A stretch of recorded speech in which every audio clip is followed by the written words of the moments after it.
I'm Aspen. This is Kenyon. We'll be going over your discharge instructions today.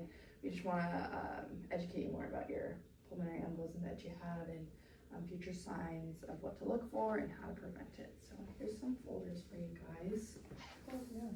I appreciate that because I've heard of blood clots, but I've never heard of, not too sure what a pulmonary embolism is. Yeah, that's a great question. So basically what a pulmonary embolism is it's a blocking with a blood clot in your lungs. In this case, it started as something as a DVT, or a deep vein thrombosis that starts in your extremities, in this case your knee or your lower leg that you just had surgery on. That forms a blood clot down there, and it travels through your body into the lungs, where it starts blocking some of the perfusion and gas exchange that gets you that good oxygen to your body, and it causes that tiredness and the pain, the dizziness, the shortness of breath, all those symptoms that you were feeling. Okay, so in the future, if this ever happens again, what signs should I look out for? So for a DVT, you want to monitor for any swelling, warmth, or redness in any of your extremities. You might feel like a dull, cramping kind of pain. And like Kenyon said, the DVT is what causes pulmonary embolism, so we want to catch that early if possible. But for the pulmonary embolism, you want to watch for shortness of breath, dizziness, fatigue, pain when you like deeply inhale.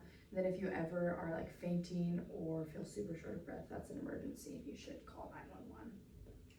So what caused her clot? Because I didn't even know anything was wrong with her until she was like super short of breath. Yeah, that's actually really like pretty common with a pulmonary embolism, just because symptoms won't always start until the clot actually starts to move. And so again, we talked about surgery on your knee. Some of those common risk factors for a pulmonary embolism include a recent surgery, maybe a sedentary lifestyle, somebody sits down a lot, which after a lower limb like surgery, you're going to be sitting around a lot, getting that good recovery time. And with two of those risk factors matching up, it was, it makes sense that that happens. Some other risk factors include smoking or diet and lifestyle modifications that aren't super great. I didn't realize that. And I guess we just had the treatment of this pulmonary embolism, but it was all kind of happening super fast. So can you kind of explain to me, like, if this were to happen again, how would it be treated? So the main treatment focuses on keeping the clot from getting bigger and then preventing new ones from forming. So while you were in the hospital, we were working on that, making sure that you were staying safe. And then going home, you'll be prescribed an anticoagulant. It looks like you're prescribed warfarin. And this medication won't dissolve the clot, but again, it'll stop new ones from growing, and then your body will naturally absorb this clot over time. With warfarin, you will have to go to the doctor to get your labs drawn to make sure that it's in the therapeutic range. They'll be drawing the INR, and that just makes sure that it's doing what it's supposed to do and your blood's thin enough to prevent those new clots from forming, but it's also ensuring that your blood's not too thin. It is important to take this medicine as it's prescribed, so we can keep you out of the hospital and make sure that no new clots do form. Okay, so what if I forget to take my medication one day? So if you forget to take it as prescribed just at that same time, try to match it up, or try to take it when you remember. If it's close to your next dose, don't double up. Again, this is medication that thins your blood, and it's properly prescribed to you just so that we can keep that in the right therapeutic range, like she was saying. So don't double up on that on the same day to make up. Just try to get it in on that day if you remember, like an hour later or something, and then just get back on that cycle of taking it at the same time every day. It helps if you can have somebody to remind you. Maybe they have an alarm set on their phone and you have one of yours as well.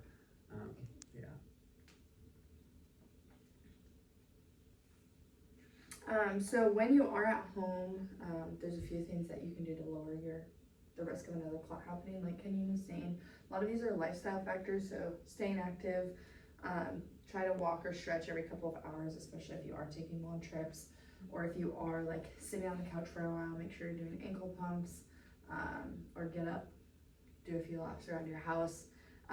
Staying hydrated and drinking plenty of water, that just helps your blood be thin and do what it's supposed to do.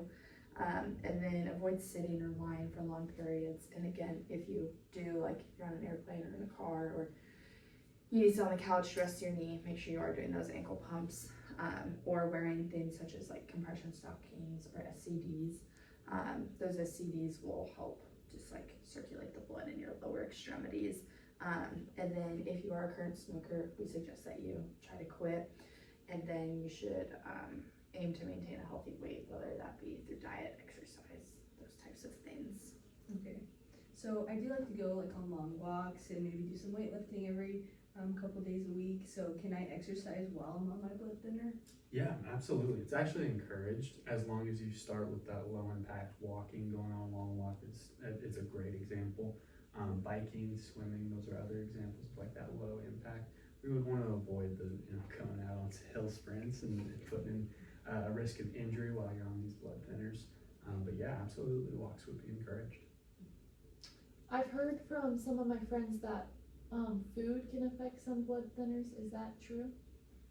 So that is a really good question. If you are on warfarin, foods high in vitamin K, like spinach, kale, broccoli, they can affect how it works. So it's important to you don't need to cut those foods out, but it's important to maintain a consistent diet of them. So, don't go eating a lot of them or like completely change your diet with it. It's just important to monitor that. And then if you're on Eliquis or Xarelto, eventually you don't have to worry as much about diet, but you still want to avoid alcohol binges or over-the-counter medications that can thin your blood, like aspirin and ibuprofen, unless your doctor says it's okay. Okay, so how will I know if the clot is gone, or like how do I know if I'm getting another one? Yeah, so your provider that's going to come in to see you, they're going to be in charge of scheduling new visits. It may just be for a checkup to see if there's an exacerbation of symptoms or just how you're holding up. There may be more image testing. We'll get some more scans to see the progress of, okay, is it fully broken up? Are we looking good on our warfarin use? What's that kind of look like?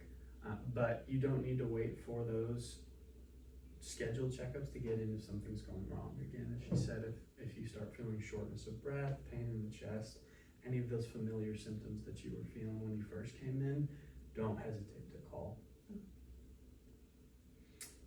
The questions you asked were great. Seems like you wanted to know a lot about your diagnosis, which is good. It's also helpful in preventing it in the future, and it's really important to be educated about this. They can sound really intimidating, and they can be dangerous and scary, but with your medication, follow-up care, and then the lifestyle changes that you plan to incorporate, your risk of another one is much lower. You can refer to that handout at any time if you have any questions, or you could give us a call to follow up. And like Kenyon said, if anything feels out of the normal, you should reach out to your provider right away. Okay, yeah, well, thank you guys so much for educating. This made me feel a lot better about my diagnosis and a lot better of the treatment that I get. Yeah, absolutely. You're taking all the right steps to recovering and staying healthy.